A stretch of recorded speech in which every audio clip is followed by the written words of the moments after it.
vile nilikuambia, kijana yangu amesoma, amefanya mpaka form 4.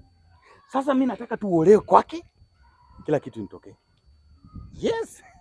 Napenda vile una smile. Ako hapa ndani. Hii ndio plot yangu. Okay.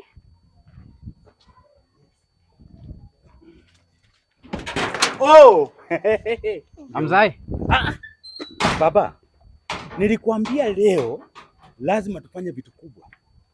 Naona umeleta bibi mdogo. Unaona huyu msichana ni mtoto wa rafiki yangu. Baba yake na mama yake tunakuanga hivi. Sasa sitaki aibu. Aibu gani na mzai? Labda unielewi. Nasema hivi.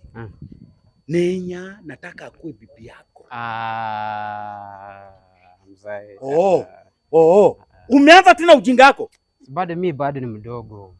Wewe ni mpumbavu. Wakati nilioa mama yako nilikuwa 18 years. Wewe uko 22. Mzai. Nisikize. Nitakuwa nitafute maisha mzai. Basi. Unatafuta maisha ukiwa na bibi. Mwana msirua, wewe ni mjinga kiasi gani? Unatafuta maisha ukiwa na bibi. Ona, Mai. Vile nilikwambia huyu ndio kijana yangu mkubwa. Na ndio nataka nimwachie hii plot aridhi. Wow. Naona ako handsome. Very good. Wow. Nisikize na unisikize vizuri. Huyu msichana aendi kwao because wazazi wake nimeongea nao. So ngoja next time. Wewe ni mjinga. Ati wewe pita tu Mai. Unasikia wewe? Usilete ujinga. Unaona ma client wangu wenye nimeweka kwa plot. Wakubali tu. Heshima mbaya. Haya, sawa. Mai ongea na yeye. Twende babe.